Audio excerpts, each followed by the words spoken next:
Welcome back, everybody, to the next episode of Building the Board, brought to you by On Tap Sportsnet.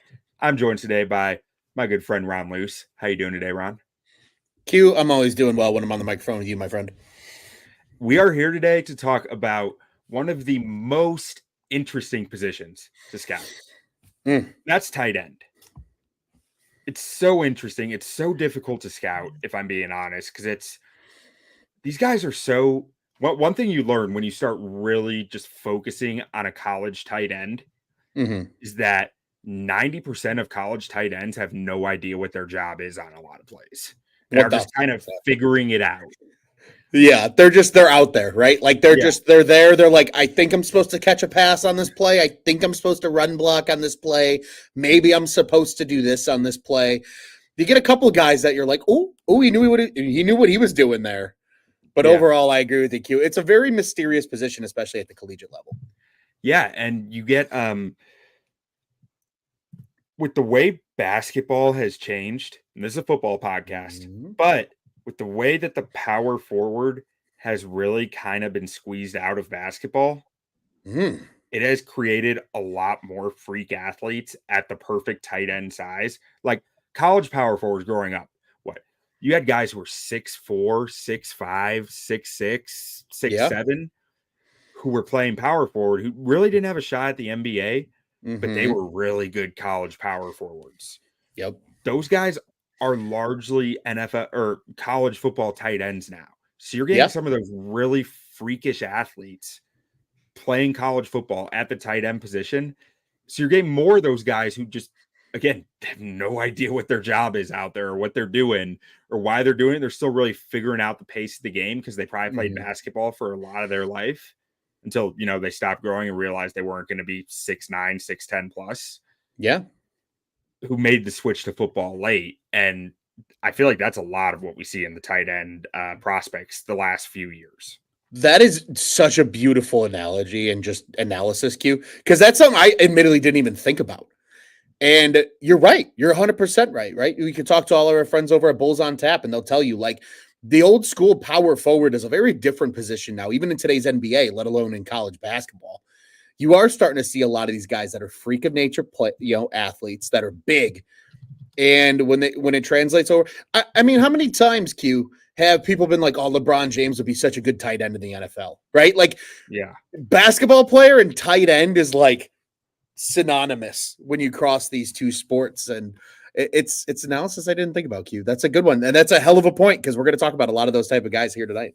Yeah, it's something I heard a few years ago about, like, watch out for this because the power forward is becoming obsolete. Yeah, from based on what the power forward was in college basketball. Like, what was the Illini power forward the year they went to the championship? It was Powell, something like that. He was like 6'5" or 6'6" or something. Yeah, he would have been a great tight end. That's what we're seeing now. Opening this thing up beyond the basketball talk, we always want to start these shows talking about what do the Bears have at this position currently. So we look at this. We have Cole Kmet on the roster, really the only NFL tight end that you have on the roster. And you just gave him a nice fat extension. His cap hit next year is 12 or 11.6 million. So you're locked into that for the next few years at least. Like, so his extension runs through 2027. There is an out after this year, surprisingly. And then after, it's actually a really easy contract to get out of. Next year, the dead cap's only 4.8 million, and it only goes down from there. So you're not stuck with it, but I think Cole Kmet's a good guy to have on that contract. Honestly, the cap hit never exceeds 11.6 million, so it's just a flat cap hit all 4 years. And as long as he stays healthy, I don't think there's going to be much reason to move on from that contract, unless you just find a really great deal. But even then, I think having two tight ends, assuming that Shane Waldron is your OC, you're happy with that too. 100%. I think we've become accustomed to, as Bears fans watching from afar, of the Seattle Seahawks being a team that's typically run that two tight end personnel. They're not afraid to have two tight ends on the field at the same time. And they do it quite often. I mean, they made a success at it for how many years of running a very similar offense. So I think it always makes sense to have two at least solid tight ends on the roster. I think in today's NFL, even with, the more spread out scheme and things like that, tight ends are becoming such athletes that having two of them on your roster, it just creates mismatch opportunities, right? Because you see these linebackers in today's age, and we'll do a little position crossover here, Q. Linebackers are becoming so much smaller. So if you have these humongous tight ends, you force a team to either drop a safety to cover him one-on-one, or you are forcing a linebacker who might just be physically outmatched by one of these tight ends to be at a disadvantage on any given coverage play. And I think that's where the tight end position still has a ton of just valuable, it's entirely valuable still in football. I don't think it's going to get phased out anytime soon. But you do see this notion, right, of like the inline guy versus the move around tight end, and like depending on the offense, right, it's the Y versus the U, and depending on what that and kind of coaches speak is. But I think having two guys that can play both in line is never a bad thing. And maybe even you have three of them on the roster if you're really deep at the position. Obviously, very few teams are like that. So I agree with you. I think having Cole Kmet on the roster is great. He can be that Y tight end that's in line and you're not concerned about him. He might not be the greatest blocker in the world, but he's still a good enough blocker where playing him in line as the Y makes plenty of sense. But you can also as far as tight ends go, he's probably one of the more solid blockers in the league. Yeah. I mean, as far as guys who you feel like are a threat to catch the football too. Yes. I'm not sure there's many guys who you feel a lot better about as a blocker. I'm not saying that I think he's an amazing blocker, but I think he's well above average for the position, because absolutely not many tight ends are actually that good at blockers. Right, because now it's such a receiving position in the NFL. So I agree with you. I think Cole Kmet is truly the perfect tight end to have on this roster, especially given what Waldron has done in Seattle, what the offenses he's come from have done historically, whether that was the Rams with McVay. You see them run a lot of two tight end personnel. They're not afraid to do it. And then the Seahawks did it at I don't want to use the term alarming rate by any means. Q's coming back, folks. Don't worry. We've had this happening all day. He's got some tech issues. But the tight end position can consistently evolving, consistently go, you're good, buddy. We got a disclaimer out on the episode, so nobody can say anything about you dipping on us. But no, man, I'm right there with you. I think from the tight end perspective, like Cole Kmet is the perfect tight end to already have on this Bears roster. But I do think they absolutely can add at this position. I don't think it's going to be in a round where you probably want them to go receiver or edge rusher, kind of like you and I talked about in the pre-show. But I definitely think there is room to improve this tight end room because, like you said, Cole Kmet really the only true NFL tight end right now currently on the roster and under contract. Yeah, and I mean, maybe they might address something in free agency. I mean, a guy like Colby Parkinson was in Seattle last year with Waldron. He's more of a blocking tight end. A guy like Noah Fant was Didn't they release Dissly too? They might have. I didn't catch it. They're releasing Dissly. I thought I saw that too. And another guy that was just in Seattle is that Y tight end last year. So yeah, you could maybe see him make an impact too. But don't mean to cut you off. Continue. Yeah, no, I personally think that if you see them add someone, I mean, you're going to have a few options if you want to find a more move tight end guy like Noah Fant, Gerald Everett, maybe Adam Troutman might be able to fill that for you, or Mike Gesicki. But I honestly think it makes more sense to go after a move guy in the draft, like in the later rounds, and then add a guy like Parkinson as your blocker tight end, who also, is serviceable as a pass catcher. And, he could probably fill in that role, or like an Austin Hooper maybe could fill a role like that, as he's probably a better blocker than receiver at this point in his career, but you're also comfortable with him as a receiver. So they do have options to add in free agency. I would expect them to add one free agent tight end, one rookie, but there's also, these are some of the better free agent targets. They could go after a guy like a Irv Smith or Charlie Werner. I mean, your third tight end on the roster, or second tight end even, isn't usually a marquee name, so I wouldn't get my hopes up too much for a big name there. I think Noah Fant might get a chance to start somewhere, and he's probably going to take that over, taking backup money in a backup role. 100%. I agree. It's if they do add via free agency, I do think it's more of that depth tight end signing if they do make it. But again, I think you and I are going to highlight it here today, Q. Like there's a number of guys that that second, fourth round pick that they have, if they end up moving back and are able to obtain additional draft capital, they could certainly utilize some of that, maybe even in somewhere like the fifth round. Obviously, they traded their fifth round pick for Ryan Bates, which is big news since the last time Bears on Tap has been live. So, they're down to minimal draft capital. They're going to have to move back if you're probably going to get somebody in like the fifth round. But again, 2 fourth round picks. And I think a lot of these guys make sense right in that wheelhouse of where we're going to talk about today, Q. Yeah, I think by moving that fifth round pick, I mean, it's little, it's a fifth round pick, but I think it does signal a little bit their intentions here that they're planning to get more draft capital in multiple ways. Some of that's a potential Justin Fields trade. Some of that might be moving down from 9, but I do think they intend to add more draft capital just because it feels out of character for polls to be going into the draft as low on draft capital, or low on pick volume, I should say, because the draft capital is still really high when you have 2 picks. Right. I was going to say the last time you and I talked about this a little bit earlier, the last time Poles started a draft with 5 picks, he turned it into 9 picks, and that was his first year as general manager. Yeah. And that was with far less significant draft capital than what he's got this year. I think the Bears are going to be very active movers throughout the draft, and I think we're going to see them accumulate a lot more picks through those trades. Yeah. And I think at tight end, I mean, depending on how much draft capital you add, you can make an argument for, if they get a late second round pick, you might consider it for how key it's going to be within Shane Waldron's scheme. Sure. Or third round. I think anywhere the back half of the second round on, you can see them pick a tight end. Yeah, I agree with that. And I think a lot of NFL quote unquote draft experts also agree with that. I've seen a couple of really early mock drafts so far that are 3 rounds deep, things like that, having the Bears taking a tight end in that third round. So I don't think that's out of the question at all, Q. Incredibly well put. Yeah. And then, so the last thing that we want to address is what we're looking for when we're scouting these tight ends for what the Bears are going to be doing on offense. So what do you think, Ron? What are you looking for the Bears offense and a tight end? I think because of what they already have in Kmet in terms of being a very complete tight end, I think they can look at that move around tight end and that be a guy that they target. I think that's not going to be a liability for this Bears team because of the nature of having a guy like Cole Kmet, because of the nature of the tight ends that are out on the free agent market that they could add on a cheap 1-year deal. Most of those guys fit that kind of inline tight end profile as well.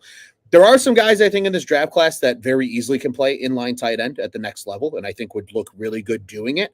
But I think a lot of those guys can also be the move around tight end. So I think as long as the guy's enough of an athlete to be able to use him in different situations, move him as a motion player. We saw the Bears do that, obviously, with a different offense coordinator, but we saw that happen a lot with a guy like Cole Kmet. I think that's what they're looking for. And just, hey, as long as you can catch the football and you're an athlete, that's good enough for me, because there's a lot of guys to like, I think, Q, in this draft, truthfully, especially for what the Bears are going to want to do on offense. Yeah, I agree. I mean, I think you could go multiple routes with what you're looking for, whether it be blocker or you. Personally, I mean, I think the move tight end is what you're trying to fill. But if you can get the right guy that we're going to talk about here in a minute, I think you can get a guy who can kind of fill both. Yeah. 100%. Is really ideal for what Shane Waldron's going to do, because the more variability he's going to have between the tight ends, the more he can disguise stuff, the more he can make it the offense less predictable, I think. Well put. I agree. As nice as it would be to have that tight end that's become very popular in the NFL, dude, if you got 2 tight ends that look the exact same, you don't know what the hell you're going to do on offense. And that, right, like you said, that's just an advantage for any offensive coordinator, especially a guy like Waldron, who already has shown he values the tight end position in his schemes. Yeah. So let's go ahead and let's get to Scott from Iowa's comment first. Adding more draft capital. All I heard was the Bears are trading the number 1. We know the train that Scott's on. So we hey, more capital's more capital. However you see it happening. It is. All right, let's get into these guys. And we're going to start off with a guy that I don't think you've watched much of yet, but I added to our list last minute because I was like, I got a little extra time. These guys had high RAS scores, so I added 2 guys to my list. Jared Wiley out of TCU. And so watching him, really tall frame, and he has enough mass to play in line. Like, I feel like he's probably an inline guy. He weighed in at 249, but he's 6'6", and I think he has room to add more size, more muscle, more mass.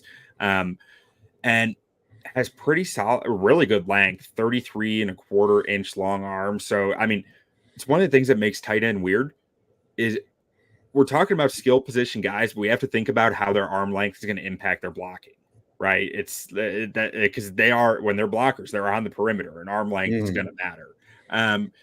And he's a guy, I watch him. He's not afraid to be a physical blocker or physical as a route runner, as a pass catcher. He's a physical football player. You have to be to play tight end in the NFL at least. And I think he has some serious upside as a blocker. I was actually kind of impressed with some of his hand usage in pass pro, and he just has a wide frame that can really seal off run lanes well and help in pass protection. But he's an inconsistent blocker, very inconsistent blocker. I think he's pretty clunky as a route runner. There's not a lot of his agility leaves a lot to be wanted there, and doesn't have any real nuance at the stem to break off the route or to create any separation. So I see him as more of a blocking tight end long term, but he's a project to me. Like, he's a 5th, 6th round guy, I think, because he's an athlete. Ran a 4.6 40 at 6'6", 250.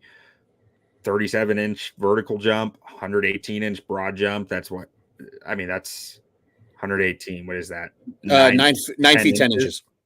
Like, that's pretty impressive for that size, but very, very raw. I mean, his run block grade at TCU this year was 48, so he's not a good blocker yet, but I think he has the frame and has the tools to become a good blocking tight end.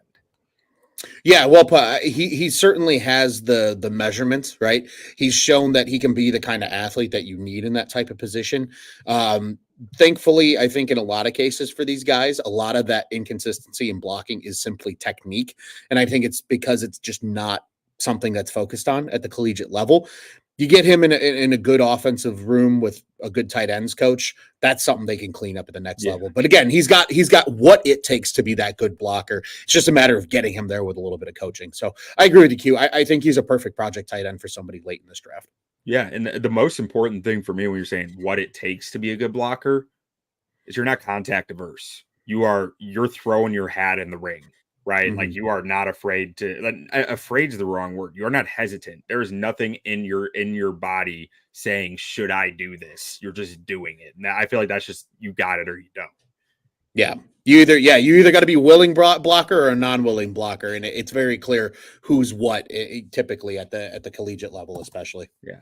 Next guy, another late round guy. I'm looking at, 6th, 7th round, Tanner McLachlan out of Arizona. So I actually think McLachlan, he's not as raw, but he has some more limitations. 31 and what?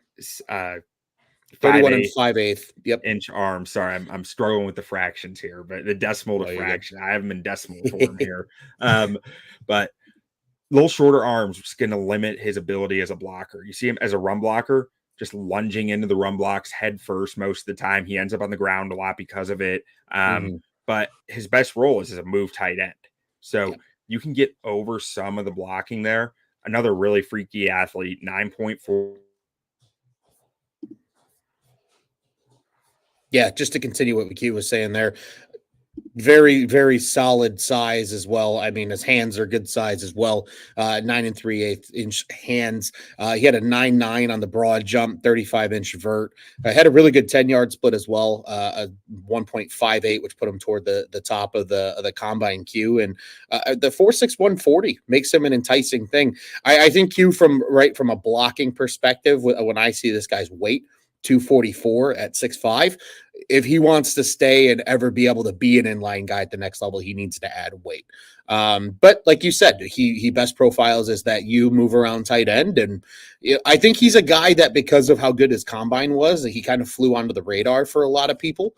And I think somebody's going to fall in love with him and maybe take a shot on him early on day 3, just because of what he presents from a size and a move around standpoint.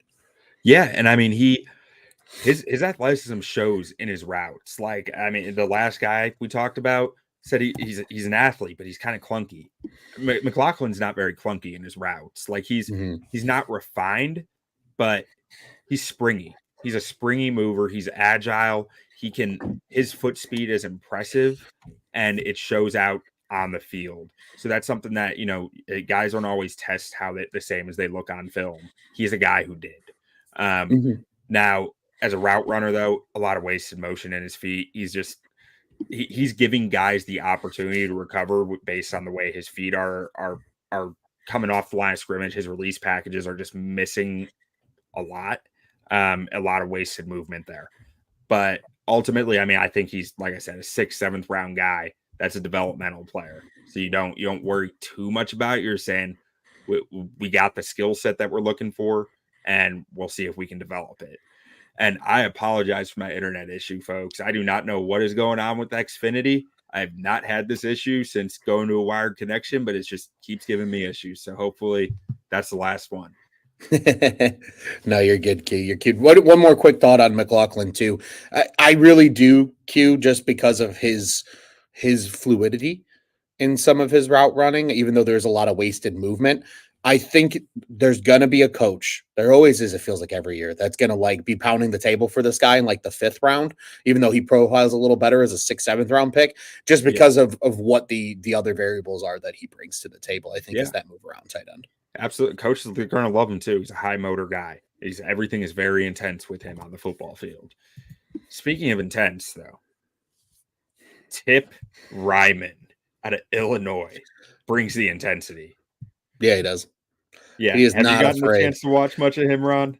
I have. I've been lucky enough to watch Tip Reiman. He very much gives me this guy can be an inline tight end.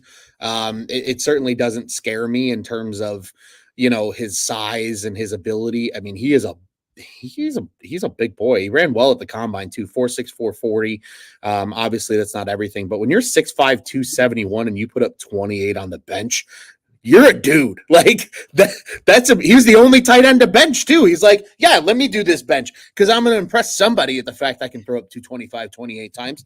I mean, Q, when I look at him, he's a willing blocker. I think there's a little bit of things that you could clean up on the inside in terms of just his blocking technique.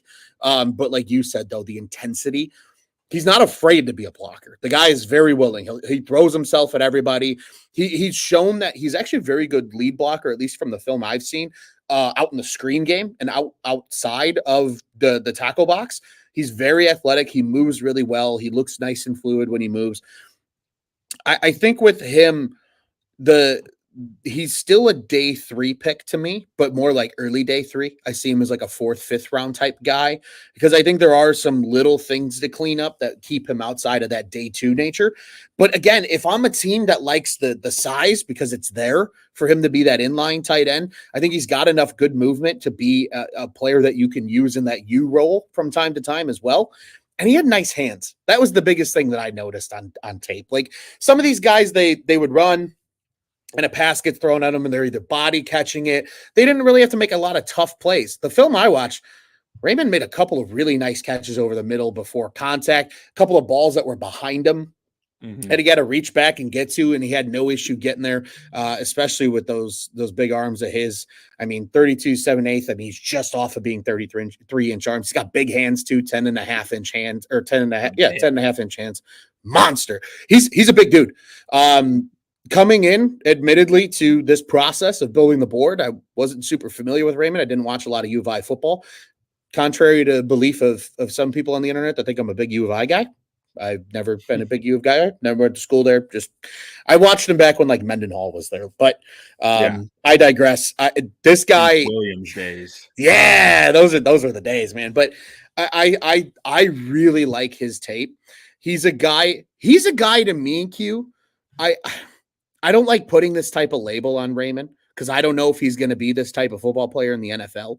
But given what he brings to the table, poor man's George Kittle vibes is kind of what I get with him because of his intensity, his ability to, and willingness to block inline. I think Kittle was a better blocker coming out of college, but overall though, he's shown, and they use him in all different places. They're not afraid to move him around, use him outside, use him inside. I mean, I really like what I see with Tip Reiman. He's one of my, for sure, in my opinion, one of my top 5 guys in this class in terms of what I like. Yeah, I have a hard time seeing Kittle just because he's 270 pounds. You know, Kittle was undersized, and he's just that good that he gets away with it. Sure. Like, so, like, I see what you mean, though, about, like, just the intensity and the raw, like, violence that he plays with. Violence, and such a good he word. plays with. Mm-hmm. But, man, as far as a comp goes, I'm not even sure. I didn't even pull one out for him because I'm not writing a report because he's not falling in our top 100.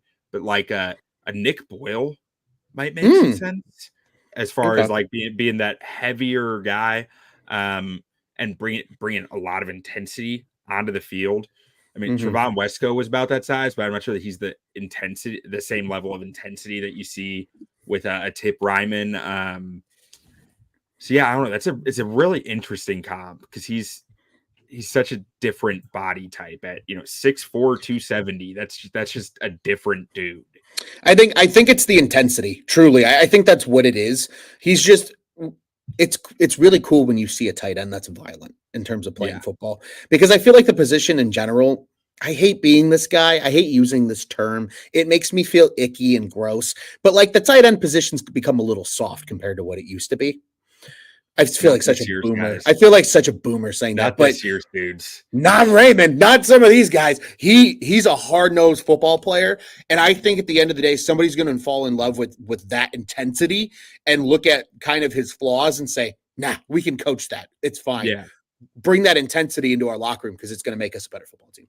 Yeah, I put a 5th round grade on him here. Okay. Someone might fall in love with him and snag him in the 4th. I like him late 4th if somebody falls in love with him. So it's so hard to gauge these tight ends, man, because like we said, they're all so raw, and it's like what level of rawness and what traits of rawness, like trying to determine which ones teams are going to care about versus not care about. It's really, really tough to sift through. And so 5th round's about where I fall on him, but some team might say we don't care about his issues. He's coachable. He walked on at Illinois, and we love that. Gotta love that. He's got what we want in a football player. All right. Absolutely. Next up, we got Erick All out of Iowa, and you said you're pretty excited about what you saw from this guy. So I'll let you go ahead and start this one. I like Erick All. There are some definite flaws in his game, and I know you'll help us break those down as well, Q. But the first thing that stands out on his tape, he's a really good route runner. I mean, you can see it. He's very deliberate in his route running. They use him in more of a complex route tree, I think, than you've seen with some of these tight ends in this year's class. It's not a lot of simple routes, a lot of angle routes, a lot of routes down the seam.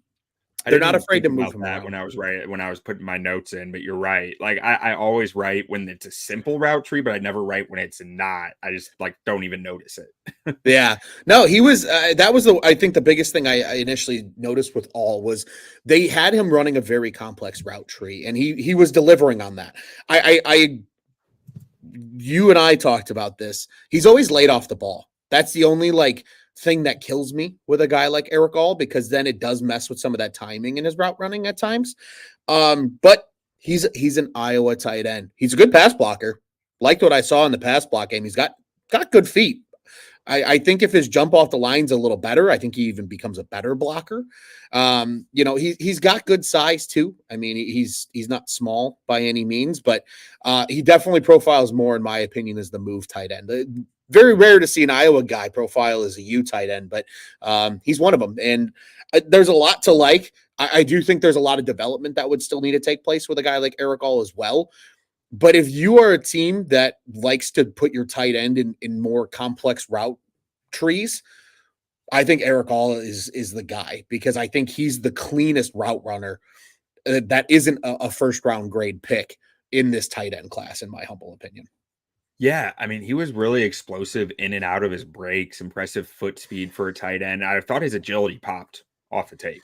When he was running in breakers, out breakers, it was like a tight end doesn't usually move like that.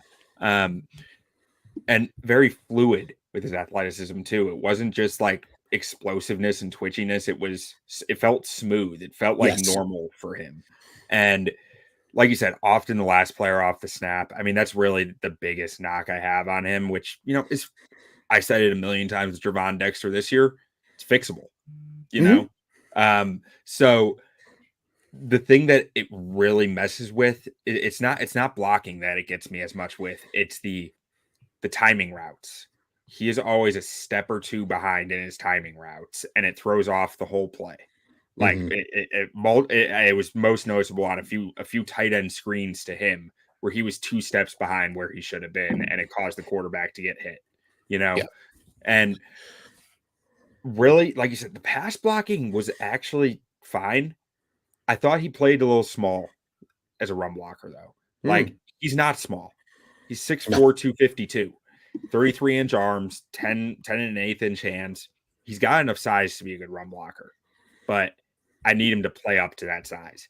He gets too tall. He doesn't generate much leg drive. And, at tight end, you're not going to generate a lot of leg drive, but at the college level, a lot of these guys can get a little push, and he was getting backwards push most of the time, which makes me just concerned about the run blocking. So I've got him marked as a U tight end. I've got a 5th round grade on him, but I think a lot of the stuff is fixable. I'm just not sure how much he doesn't seek out contact. No, he definitely does not. Guys we mentioned earlier, they seek out contact. They seek and destroy. Erick All is not seek and destroy guy. He's more a pass catcher than a blocker, and that's the role that he's going to play in the NFL. Yeah, 100%. I was going to say the one thing when it came down to like him pass blocking, it wasn't at tight end, especially for those that maybe aren't sure and don't understand. Tight end, more often than not, if you are asked to pass block, it's an aggressive pass block. Like, you are asked to fire out. You're not taking like a traditional offensive tackle set per se. Sometimes they are. There are instances where that happens, but a lot of times it's to assist the tackle with an end or to do things like that. There were a couple instances where they left him alone on an island with an end, and he would accept the contact, but he was definitely very passive about it. He would let the contact come into him. He had good enough feet where he could move with it and defend, average to above average defensive ends at the collegiate level, but he'll definitely have a problem at the NFL level if he tries to block like that. So I agree with you, Q. He definitely needs more of that. He doesn't seek out contact. He's not a seek and destroy guy by any means. One other quick thought on Erick All while Q gets back to us here is he's not what you would expect in an Iowa tight end, right, Q? Like, I think that's what to me, that was the first thing that stood out on paper. And honestly, it's the silliest thing, but like, I was just like, this guy's not your traditional Iowa tight end, and I don't know what to make of it. If he stayed at Iowa, and I don't recall what year he is or how old he is, but if he had eligibility and stayed in one more year, I could see him being Noah Fant in the year. Noah Fant was an Iowa tight end. Sure, like, I could see a lot of parallels there in their play style. It's just Noah Fant was a lot more nuanced and refined at this point than Erick All is. Agreed wholeheartedly, Q. Well put. All right, next guy up, we got Jaheim Bell out of Florida State. Another guy who fits more of the move tight end role, 7'3", 241 pounds. He has long arms at 33 inches and very athletic, 4'6", 40, 8.5 relative athletic score. So a little less athletic than guys we've talked about to this point based on relative athletic score, but 35-inch vertical, 124-inch broad jump. So this guy can explode out of the gym. What did you think about Bell here? Yeah, I think when you think of Bell, especially after watching him at the combine, he was at the top of almost everything in terms of testing, right? Like you said, he jumped out of the gym, 10 foot 4-inch broad jump, 35-inch on the vertical. He had a 1.58 second 10-yard split, which was amongst the top in the tight end group. Third best 40 at 4.61. When I watched him on film, though, I get why his RAS score is a little less than people might expect for him as a U tight end. He looks a little stiff at times. The one thing I did find weird, Q, I don't know if you watched this game in his tape. He got a handoff in a game. Like, he was in the backfield. I watched 2 or 3 games, and he had a few. Weird. But again, I think it's back in college or something. Like, he must feel have. Like he might have. It speaks the volumes of his athleticism. I think he's still a very athletic player as a tight end, but I do think he's a little stiffer than some of the other guys that we've talked about and will talk about in this class. I think he's the perfect example of a mid to late 5th round pick is where I see him landing. I think somebody's going to fall in love with the size and the athleticism that he's displayed. and think they can make him a little more fluid in terms of his route running and things like that. He's not a great blocker, in my opinion, by any means, and he doesn't look excited to block. Not very interested in it. He's not very interested. He's very much the athlete tight end. So I think because he's a little one-dimensional and I think he's a little stiff, I think that's why he's going to fall down a lot of boards. But again, you never know. You get him in the right system, you get him in the right situation with the right coaching staff. The athleticism is still there. I just think he has too many kind of what ifs and weaknesses in his game that are going to limit him in terms of the draft and where he falls. Yeah, I mean, this guy is the most productive pass catcher that we've talked about yet. I mean, he was targeted 20% of Florida State's dropbacks. That's a lot. 75% of his targets. 63% of his yards came after the catch, 13 yards per catch. So there's a lot to look at here and say this guy was very productive at Florida State. Only 43% of his snaps came in line, though. So he was the move tight end. He's going to be the move tight end. That's his role. Sometimes he was the second back in the backfield. Yeah. Well, a lot of the times. It's interesting. You spoke about his stiffness, and I saw that too. I wrote down here, limited core mobility and routes due to tight hips, struggles to execute more complex route concepts because of it. Like there were a few times where they asked him to run some double moves, and it was like kind of an S. It was just very, but at the same time, though, on some of his outbreakers, I felt like his agility was really impressive. Mm-hmm. So I don't know what that is. Maybe it's because he's not going full speed forward. His explosion is kind of taking over and looking more like agility because he is explosive and he's more able to just plant and explode out as opposed to make a cut at speed. That's probably the difference that I saw. But I thought his change of direction on short routes was impressive. It was more when he's getting ahead of steam and then trying to change direction, couldn't really do it. And I saw an aggressive player just in his play speed, not necessarily as a blocker, but he played at 100 miles an hour all the time. I thought, or not all the time, but a lot of the time. Like it was like a flipped switch. He's either 100 miles an hour or he's not going very hard. There wasn't much in between. And as a lead blocker, I thought he could generate some solid push. Maybe you could see him in more like an F back role, H back role in some of these schemes here, especially with the versatility in alignment that he had at Florida State. Like you said, backfield snaps. He was all over the formation, outside, in the slot, everywhere. But with that 100-mile-an-hour comment, he ran his routes out of control a lot of the time. I didn't feel like he understood his role within the concepts very well. There were multiple times where he was running into another player's throwing window where he was off balance, out of his position and getting in the way of bringing a defender into the throwing lane that the quarterback's targeting, which, is that's not a trait that you want to see out there. I think that's the type of stuff that can really push a player down a board, I think, is that lack of awareness to where they belong within a play and why. Yeah. I have nothing else to add. I think you nailed it on the head, Q. Okay. So next guy, now we're getting into some guys who I think are pushing up towards the board. That was more day 3 guys. Theo Johnson's an interesting one. I have a day 3-ish grade on him, but I think like the previous guys I'm thinking as more 5th round talents. Maybe they might get pushed up the board based on someone falling in love with their talent, their upside. But where they're at now, they seem like 5th rounders to me. Theo Johnson, I think, is more of a 4th round guy with potential to hit maybe 3rd round. But what did you see in him? No, I agree. To me, I look at his measurables and I go, oh yeah, this dude's an athlete, like 6'6", 260. He ran like the wind at the combine, a 4.57 40 that was second best amongst all tight ends. I mean, he jumped out the gym. Just he checked all those physical trait boxes. He really did. And somebody's going to fall in love with him. And I agree with you because of that, Q. He's probably going in the 3rd round. That's the grade I have on him because of that. But on film, he left a little bit to be desired, I think, truly, because my these are my exact like quick notes. I always have quick notes for every episode that we do of these. Athlete in all caps. Had to put it in here, and pardon my language, but fast as fuck, boy, because of his 40 time. But the blocking is underwhelming on tape. And he lines up outside a lot at Penn State. Like, he's out on the edge. He's not even a tight end practically half the time. He's a receiver half the time.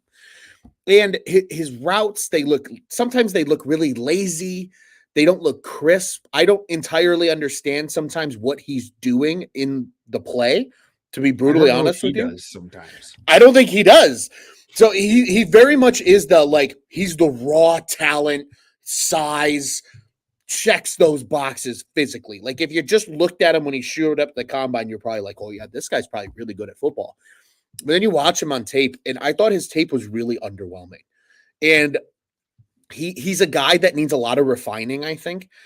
Somebody's going to fall in love with him, though, and they're going to take him probably in the late third round. But to me, I agree with you. I think he's an early day 3 guy is where he would be best suited. Not to say I don't think he's going to be a good football player. I think there's a lot to like there, and I think he can very much develop into a good football player. I just think he needs a lot of proper coaching. But if he gets that proper coaching, he's got the ceiling to be a stud at the next level. But he needs to know what he's doing. He needs to do what he's doing with more intent.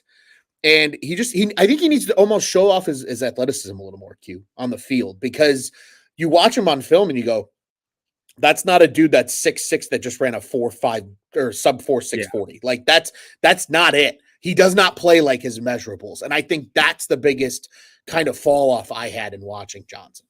What slows guys down? Thinking. Exactly. Mm-hmm. And you look at, so last year when I did this, I did tight ends too. And the guy's name, I can't remember off the top of my head, who I want to say he ended up in San Francisco maybe. But he ended up getting drafted earlier than everyone thought. But when you watch his tape, you realize this guy was asked to do so many checks, so many things he was thinking about at all times. And I wonder if Penn State's offense is still that way, because you're right. My first weakness here is testing numbers don't match the tape. He does not look as fast as he tested out there. And I think it's because he's thinking about a lot.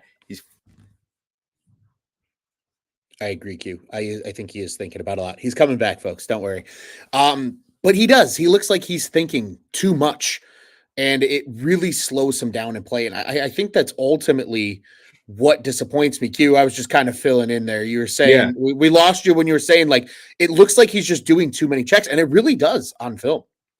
Yeah, no, I think he's having a lot to process out there for a player who's not ready to do it, and that's slowing him down and not allowing him to play freely. Now, that's not going to go away at the NFL level. So you got to know this guy's going to get better at processing, because it's only going to become more as he gets older and older within the NFL.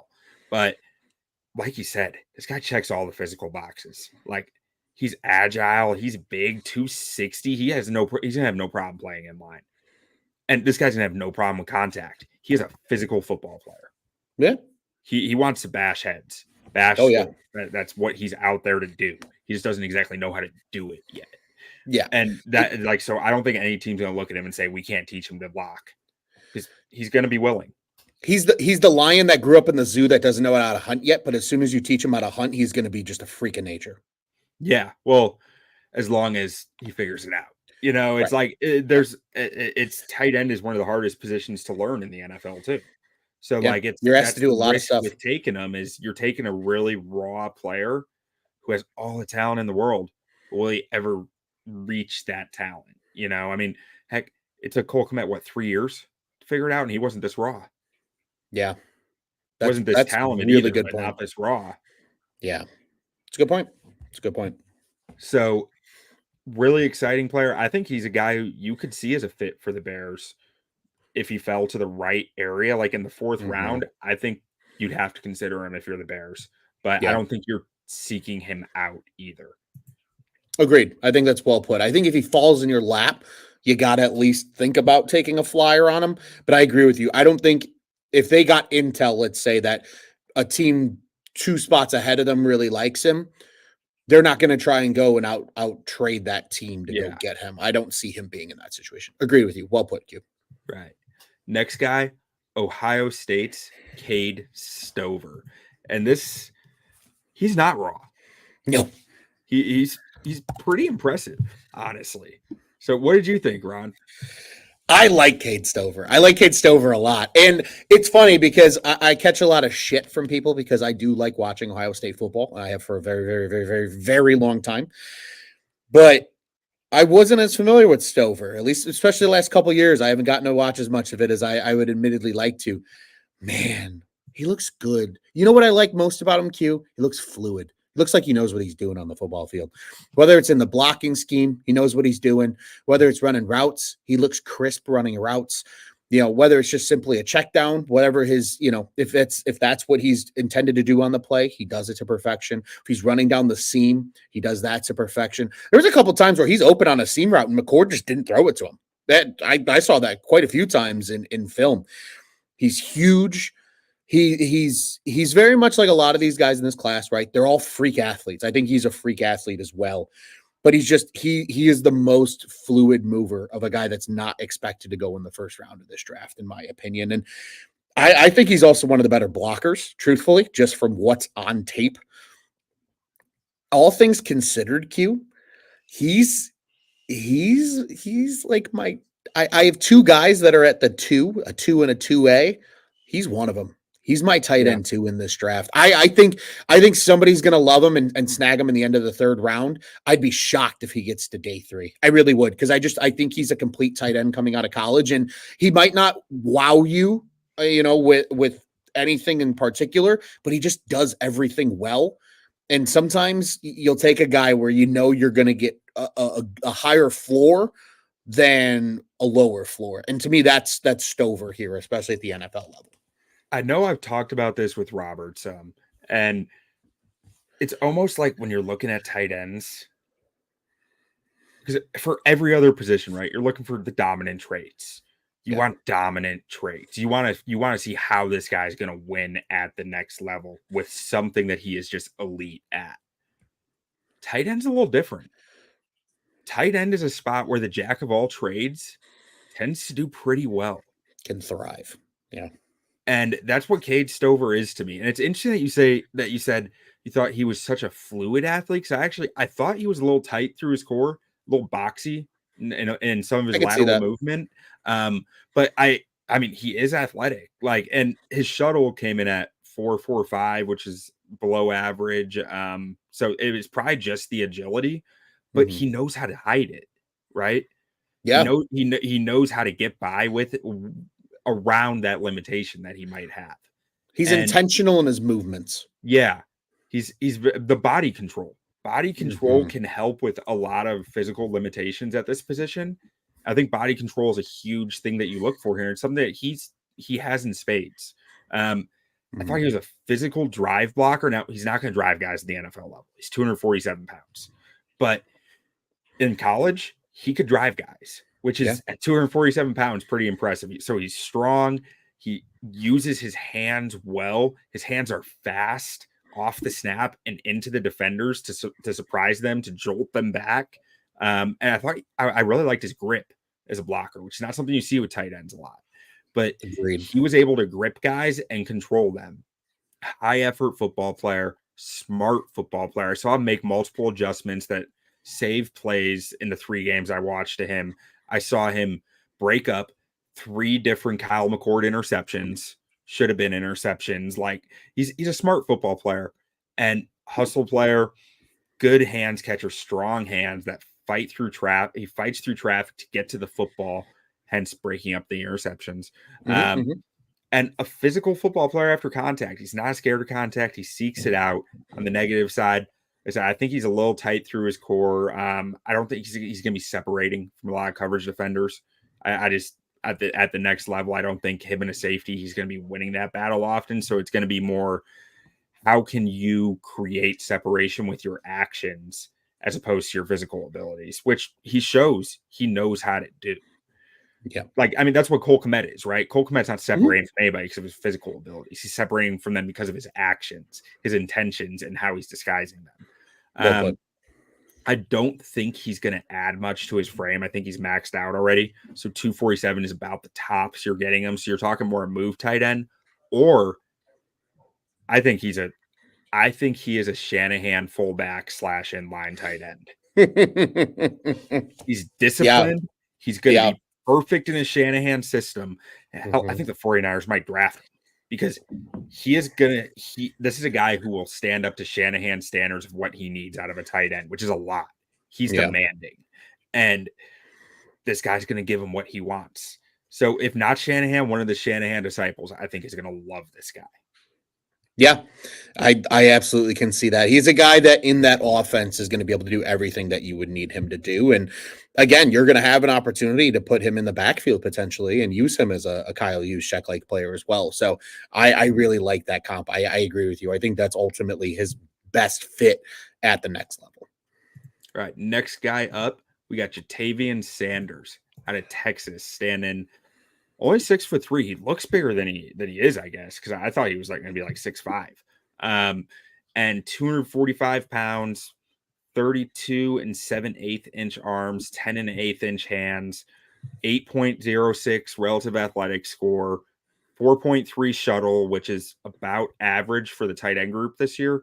And a 4.69 40, which is actually it's a really athletic class, a little below average for the tight end group, but it's above average for a tight end. But what did you see in Sanders' tape? I think with Sanders, he's another one of these guys that like I don't think fully understood what he was doing at every moment on the football field. He's a big basketball background. Yeah, and you can tell that the freak athleticism's there, and he put up really respectable numbers in college. Like I don't think his statistics are anything to kind of sneeze at. I think with Sanders, I think his best case scenario is he's a 3rd round pick, and he goes somewhere that's going to teach him how to play tight end. He's got all the raw skills that it takes, and I think he's a good enough athlete where he looks smooth when he's moving. He doesn't look like a robot like some of these guys do where they're really tight. Like he's a good athlete. I just think for him, he really just half the time didn't look like he knew what he was doing. He wasn't the most willing blocker, but they used him a lot in the screen game as a blocker. And when he did that, he looked okay. And I think a lot of that is also matching up against corners and safeties versus, DNs and linebackers.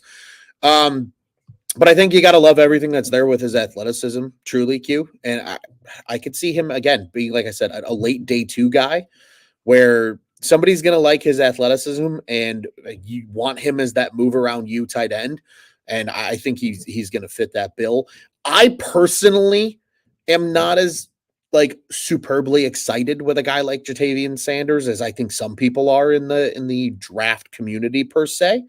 I think there's a lot of things that make him I don't know. I think to me, he's a good tight end prospect, but I think there's a lot of people out there that like him a lot more than I do, admittedly, Q. I'm with you on that. Like, I like him. I have a 3rd round grade on him. I see what people like. Mm-hmm. I do. Really good straight line speed, really good long speed. Like once he opens up his gate, he's moving. But also I see a lot of, this guy played with AD Mitchell and Xavier Worthy. No one was paying a lot of attention to him, and he got a lot of his touches were heavily schemed. Yeah, which makes me a little weary. But one of the things that I did really like, so I watched the Alabama game first, and that was like week 3 this year for Texas. That was the first game I watched too. And I was like, this guy sucks. This guy can't block. He doesn't know what he's doing. I don't know why people like him. Yep. But then I turned on the next game from a few weeks later. I was like, okay, we're working with something here. And I turned on a game from a few weeks later. I was like, this guy is getting better every game. Yeah. So to me, I see a 20-year-old kid who's really raw and got a lot better throughout the year, which makes me excited about what he could be. I think that's the thing that a lot of people like as well, is because of how young he is. And you can tell he's just still learning how to play the position. Like the traits are there. I think that's why people love him, right? Like the traits to be a good NFL tight end are all there. He's got the speed. He's got the ability. He's got decent hands. Like he's got it all. And room to add mass. Right. He can get a lot bigger. It's just he's so young. He's 20. He's 20 years old. Like in the NFL, like that's crazy. Like this guy we could easily be sitting here. To me, like if I'm going to put a quick little like dynasty fantasy football spin onto this, he's the perfect guy that I draft. I chuck him on the freaking taxi squad for a year or two, and then he's ready to run. Like I think 2 years from now, we're talking about Sanders as potentially a top 10 NFL tight end. I really do. But it's just you can see the learning curve there. He's not a step in day one and be a day one contributor at the tight end position. Yeah, he's a guy who sit and develop. I mean, if he adds some weight, he could play in line. Yeah, you know. I mean, I don't think he's the most physical and welcoming of contact, but I don't think he's averse to it either, which makes me think, you could play this guy in line if he can add a solid 10 pounds, 15 pounds. Yeah. But so next up here is my dude. Your dude. And well, I got to be honest here. So at the Senior Bowl, we get to the Senior Bowl the first night. It's like we're getting in at like midnight, and we get to our Airbnb, and Robert's like, Steve, Q, I can't show you this guy. This guy is. Am I crazy? Is this guy good? And I was just like, this guy's good. Why have I not heard about this guy? What is the agenda against Ben Sinnott? Why he's not even in anyone's top 100 right now? This guy's a second-round pick. He's good. He is good. He's fast. He's explosive. He's agile. A 9.75 relative athletic score. You know why nobody's talking about him, Q? Because he wore the number 30. Because he wore the number 34 in college. Yeah. Nobody likes tight ends that wear running back numbers. Everyone thinks he's a fullback. They do. 60% of his snaps were in line. How is he a fullback? Barstool Sports gave him the best fullback in the country award that they give out when he's not even a fullback. And it was Adam Hess on Twitter was telling me about this yesterday. He's like, yeah, he won the best fullback in the country award. I didn't even know this yet. And then he said, yeah, in his Twitter bio, it said K-State tight end. And then he went and changed it to K-State fullback after they gave him the award. Hilarious. I think everyone just thinks this guy's a fullback and he's flying under the radar. He's so good. Yeah, well, I think he's the epitome of a guy that's flying under the radar to the fans and the masses like us. Every NFL draft room has this guy. I would hope in their top 3 tight ends because I think he is a top 3 tight end in this class. Remember how I said he's a tight end? I had a tight end 2 and a tight end 2A. Yeah, he's one of the other guys. Like he's right there with Stover, in my opinion. I think they're 2 very different players, but I still like them equally as much, dude. Like I had fun watching Sinnott's tape. I really did. Yeah. Like it's cool watching them use them all the different ways that they do. He's an inline tight end, and they used a lot of 2 tight ends to the same side. They used a lot of like almost the wing look with the tight ends on the far side or on one side of the field. And sometimes he's the inside guy. Sometimes he's the outside guy. Sometimes he's going out on a pass. Sometimes he's, a crack block. Sometimes it's, motioning to the backfield and then being that fullback. Like it's just because Kansas State ran the ball so damn much that everybody thinks he's a fullback. But he's a great blocker. He's an athlete in space. Like he looks good with the football in his hands. I really like Ben Sinnott. Q initially, because you made the joke. You're like, what's the conspiracy theory against Ben Sinnott? And I was like, I haven't really watched a lot of Ben Sinnott yet. And then I got to watch Ben Sinnott, and I get it now. I'm on the train with you, Q. If you're the conductor, I want to be your second in charge because I like this guy. And this is a guy that I would lose my shit over if the Bears somehow got because I think they have bigger needs. So I get it if they don't take him in probably that late second round, early third round, where I think he's ultimately going to potentially fall to. But he would look so good in orange and blue. He's a Waterloo, Iowa guy too, so he's just bleeds Midwest. Oh, I love him. I'm such a fan. So he actually out of high school only had 1 scholarship offer from South Dakota, and decided he committed to South Dakota at first, and then he changed his mind, decommitted, and said, "I'm gonna go walk on at K-State." I like that even more. Then at K-State, first team academic all Big 12 honors each of the last 3 years, and an academic All-American this year. Like this guy is bleeding all the stuff that everyone wants to see.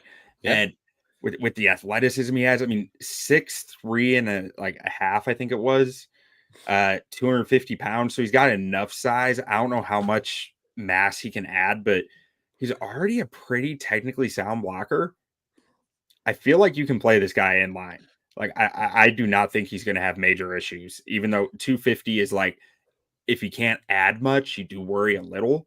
Yeah. But with his blocking technique, his this guy craves contact. Mm-hmm. Like he goes after people. And I think he's going to have no problem playing in line. And you know what the crazy part on top of that is, Q? You mentioned the relative athletic score a little bit earlier. This dude jumped out the gym at the combine. He had a 40-inch vertical and a 10-foot 6-inch freaking broad jump. Those are like 95th, 98th percentile type numbers. Like they're incredible. Crazy, absolutely crazy. I'm banging the drum with you, Q. I literally don't understand how this guy doesn't get talked about more, because right now everybody knows who the top tight end is. We're gonna get to him here in a moment. And then it's Sanders. Like at everything I see, it's always Sanders is the number 2 and Johnson's the number 3. And then like I watch Sinnott and I'm like, I don't get it. I don't get how people that claim to be draft experts can sit here and not put Ben Sinnott in at least the top 5 tight end conversation. He's that good. They haven't watched him. It's got to be it. Tragic. All of them need to get on it now. At the Senior Bowl, this dude won one-on-ones against D linemen. Yeah, that's nuts. That's actually nuts. And then he went across the other side of the field and won one-on-ones against corners. Like he didn't win every rep, but the fact that he was winning them at all is like on both ends of the field. That's impressive. I like him. This is the guy at the start of the show, and I said there's a guy they should get in the 3rd round if he's there. And if Ben Sinnott is there in the 3rd or 4th round, I don't know how the Bears pass on him. If he's there, everybody else in the league failed. Yeah. Oh, he'd be unreal. And he would look so good next to Cole Kmet. So good. Yeah. And so our last guy here, the guy that everyone knows, everyone loves, Brock Bowers out of Georgia. I mean, he didn't run at the combine, so we got no athletic scores for you. He came in at 6'3", 243 pounds, so a little light, but with how aggressive he is as a blocker, I'm not overly concerned. I mean, his best fit is probably as a move tight end, but you can play him in line. I think he is hyper aggressive. He is a gamer. He wants he wants to make you pay for existing, and I love it. Like there was the Auburn game.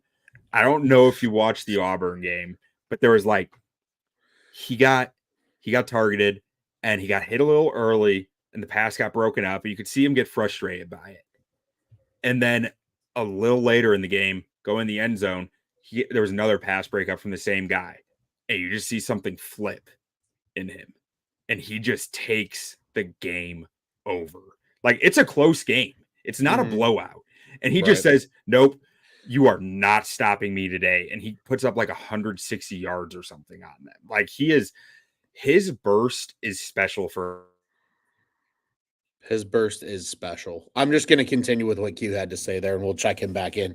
His burst is special. I mean, Bowers is crazy. You get one of these guys, I feel like every few years, that comes into the draft and is just out of this world. Q, I was just picking up where you left off. You said, you're like, this guy's special. And he really is. I mean, he's a different breed of football player.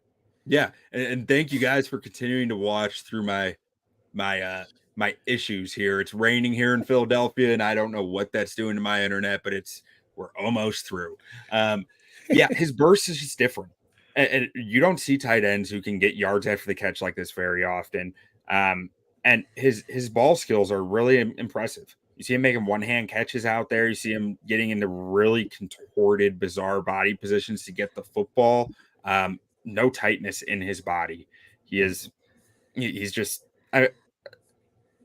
So I just realized I said that. I did say there's some tightness at the route stem for him, but at the catch point, he's so flexible. He's so fluid. He's like Gumby getting to the football. So I don't know. I might have to reconsider that negative, because it's more that he's clunky through contact at the route stem, which is probably a little bit about his size, but I noticed that some of the more physical defensive backs he takes on when they're pressing him up the seam and saying you can't get inside, he's struggling to get his body turned inside. So I guess that's what I meant by some tightness at the route stem. But at the catch point, this guy's Gumby. Like he's just finding a way to get to the football. It's really impressive. I don't know, or I do know, he has some room to add mass. I think he's going to add mass to the NFL, and then he will become more powerful and be able to hold up better in line. He'll need to. Like I said, I don't have major issues about him playing in line, but right away, he might get blown up some by edge rushers in the NFL just because he's at 247 pounds. I'm not sure. And with his blocking technique, I'm not sure it's going to work right away. I think it will eventually, but that his blocking technique is fairly sloppy, struggles to sustain run blocks, and his base is really what it is. I see him narrowing his base into contact as a blocker, and he's gonna tip over, and he's not on the ground often, but he loses the block. Yeah, I think, like you said, I think he's best suited to be more of that move tight end at the next level, but he has no fear. Like, he's not afraid to get in there and down and dirty. If you need him to go throw a block, he'll do it. He knows how good he is. Yeah. Oh, yeah. He's a dog. And again, there's a reason that we sit here and there is one tight end we're talking about that's a legitimate first-round top 15 NFL draft pick. Like, he is that guy, and he's been that guy every year at Georgia. Like, this isn't – Brock Bowers didn't just come onto the scene last season. I remember having conversations watching University of Georgia games with my cousins because 3 out of my 4 cousins went to school there about Brock Bowers when he was a freshman. I was like, man, I hope in 2 years when the Bears can draft, they can get this guy. Like, because that's how excited I was. I remember watching the first game that I saw him play as a freshman and not realizing he was a freshman. I was like, oh, this dude's stick. Like, where's he going in the draft? They're like, he's just a freshman. I'm like, stop it. You stop it right now. And telling me that he's a freshman. And it's like, yeah, he was. Like, he's that good. But like you said, Q, right? Like, there's things you can nitpick in his game, but he's a true gamer. And like, you don't come across those guys every single day in football. Like, he's just that dude. And he acts like it on the football field. That's why he didn't run anything at the combine. He don't need it. He's a top 15 draft pick regardless. Like, and I mean, honestly, I wouldn't be surprised if he doesn't run in his pro day. This guy had tightrope ankle surgery a few months ago. Yeah. Like, and he came back 3 weeks after it and played football. Which is nuts. Tightrope is not a small surgery. Like, that is it. He shouldn't have been on the football field, and he was. Like, it's impressive. This guy loves the game. Yeah. You don't do that if you don't love the game. Agreed. And he just, when he was asked about it, I remember he was just like, I want to play football. I'm going to play football. Me play football. Me good at football. I mean, that's a guy who you want on your team. But 100%. Is that a guy you want at number 9 overall? That's a fair question to ask. In my opinion, Q, if the Bears are going to target Bowers, it's somebody comes up to 9 to take McCarthy. They fall back into that 12, 13 range. And because I realistically think if he isn't picked in the top 10, he's going to either Indy or Cincinnati. Like, that's to me where he ends up. Cincy would be filthy for him. That's what I'm saying. So if the Bears would want him, they would have to move back. I could see it though, where if the Raiders came up and the Raiders gave an arm, a leg, a foot, and like their left eardrum to the Bears, and they have a couple of those middle round picks and could go get a couple of receivers in this really deep receiver draft, I could see a world where they go, you know what? Fuck it. We're going to go take Bowers and add him to Cole Kmet at the next level, especially if Waldron's sitting there pounding the table for Bowers. And like, yo, I don't care who we got at quarterback. Like, that dude's going to do something on this team this year. So it'll be interesting to see. But I don't think you take him at 9. But I think if the Bears are in a move back situation, I think that I wouldn't rule out the possibility. That's for sure. Yeah, I'm in agreement with you. I have a hard time at 9 just because it's like this guy's going to be good. I'm pretty confident this guy's going to be good, but it's still a tight end. And you can say he's a slot receiver all you want. He's a slot receiver who runs a 4.55 probably, which is a slow slot receiver. Yeah. And he's got size. He's big, but you need a little more juice in the slot, I think. Like there's a big slot role, and he will play it wherever he goes. But you can't just be a slot receiver as a big slot. You need to be more. And that more is a tight end, whether that be move or whether that be in line. And I think that the tight end proposition makes it difficult because it's, at number 9 overall, you're going to be paying this guy, what, $6 million, $7 million a year. Top tight end is getting paid what? Or Cole Kmet's getting paid $11.6 million a year. So you're only talking a $5 million discount versus say that you get a Malik Neighbors here.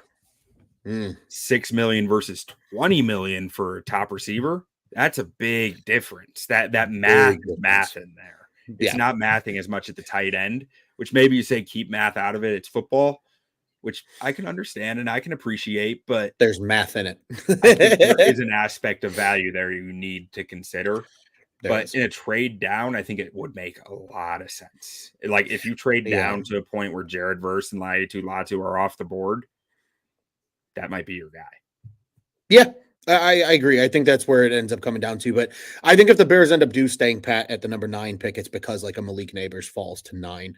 And I think there's a world where Malik Neighbors doesn't fall to 9. But it's going to be crazy. But we'll never say never. Certainly on Bowers as a Bear. I don't think it's totally out of the question at all.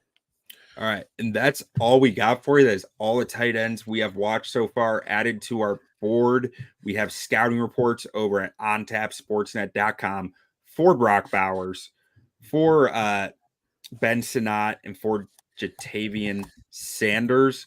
We might get another one out for Cade Stover. I'm contemplating whether I want to do one on him or not. I think he might end up in our top 100. So, and that's what we're basing it on. We're only doing reports for guys who we think are going to end up in the top 100. So Stover might be coming up here, but outside of that, I don't think any of these other tight ends are falling into the top 100. It's all more 4th round and later guys. So until next time, we appreciate you guys listening. Make sure to check out ontapsportsnet.com for all of our content over there. Bears content, draft content. We got Blackhawks, we got Bulls, we got Cubs, we got White Sox, we got golf, we got gambling, we got college football, we got Chicago Fire. We got more than all that. We got it all, folks. Go check it out. We got podcasts about them all, so make sure to check those out too, as well as the other Chicago Bears podcast in the On Tap Sportsnet podcast network, Bears Nation. Give them a look, and we appreciate you guys for listening, and have a good night. Bear down. Bear down, baby.